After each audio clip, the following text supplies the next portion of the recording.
Sahabat soleh, bagaimana pendapat kalian tentang gambar di bawah ini? Pada gambar yang pertama, memperlihatkan sekelompok orang hidup rukun, saling bekerja sama dan bergotong royong.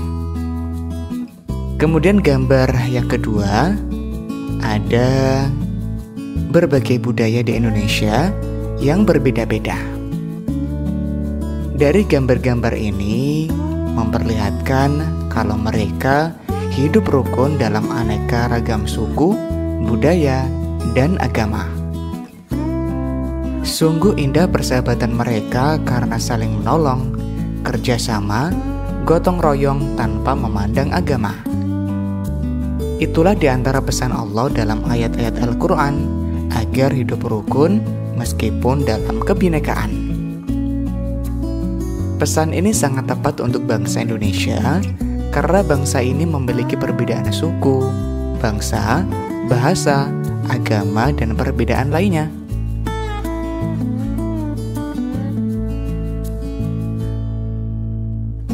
Bagaimana caranya agar bangsa kita tetap terjaga kerukunannya?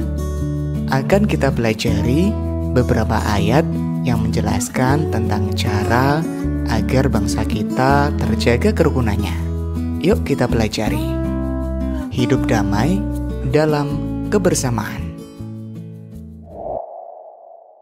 Doa sebelum belajar.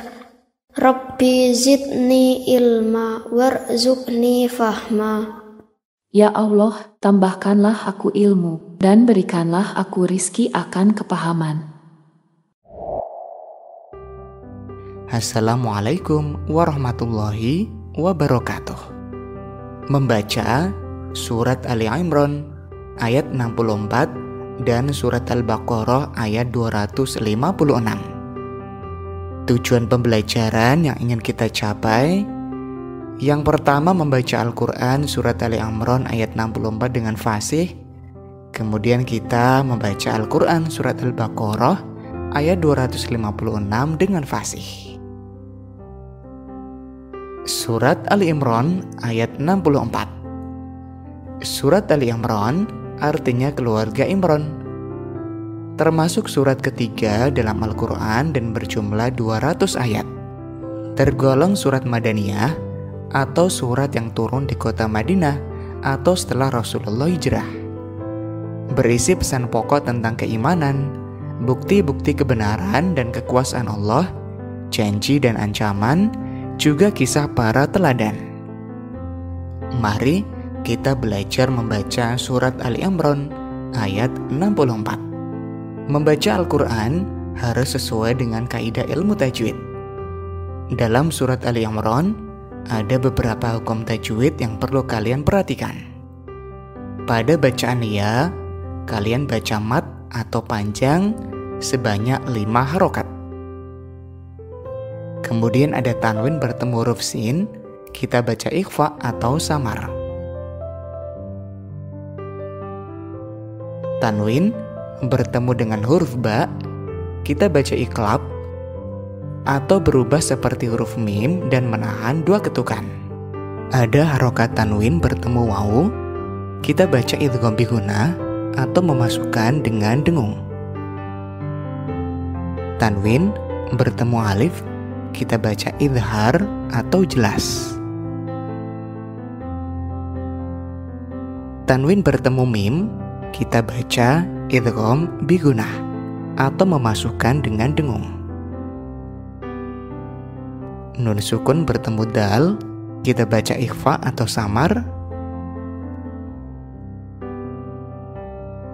Nun sukun bertemu ta, kita juga baca ikhfa atau samar.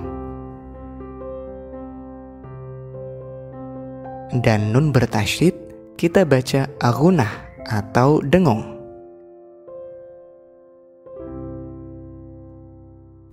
Bismillahirrahmanirrahim. Qul ya ahlal kitabi ta'ala. 'ta'alau ila kalimatin سواء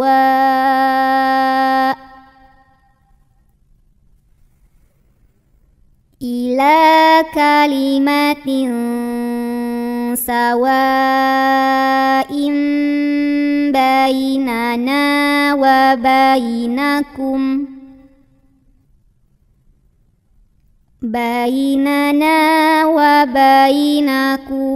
ألا نعبد إلا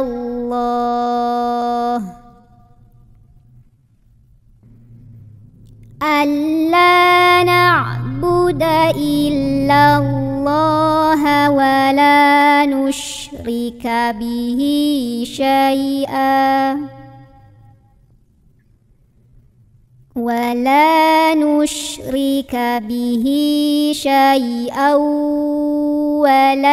يتخذ بعضنا بعضا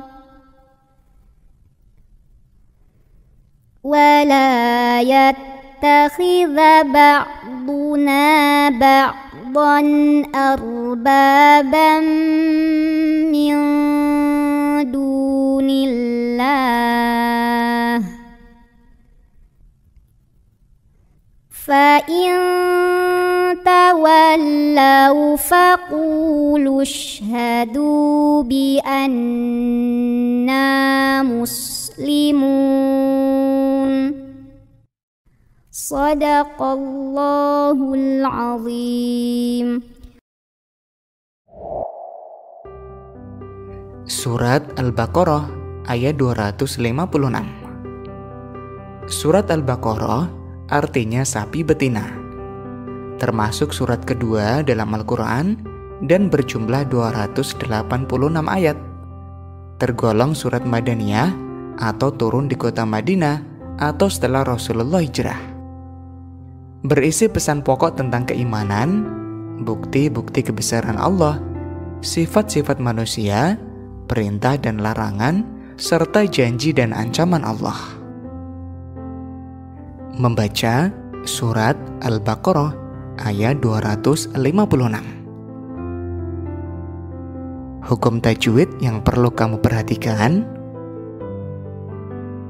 Pada bacaan la, kita baca mat atau panjang 5 harokat.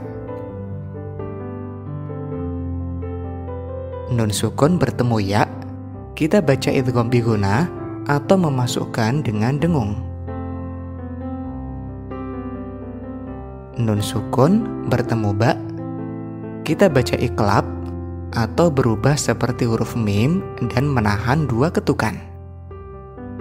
Nun sukun bertemu fa, kita baca ikhfa atau samar. Dan tanwin bertemu ain, kita baca idhar atau jelas. Bismillahirrahmanirrahim. La ikraha fid din. Qad tabayyana ar-rushdu minal ghayy. Faman yakfur bit-taghuti wa yu'min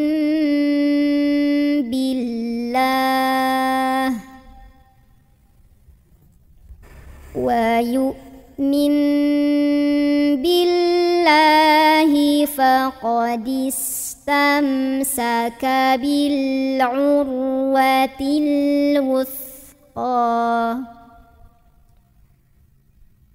فقد استمسك بالعروة الوثقى لا انفصام لها والله سميع عليم صدق الله العظيم. Rajin-rajinlah kalian belajar membaca supaya lancar. Setelah kalian belajar membaca, kalian juga bisa belajar menulis, agar dapat mempermudah dalam membaca Al-Quran. Selamat belajar. Wassalamualaikum warahmatullahi wabarakatuh.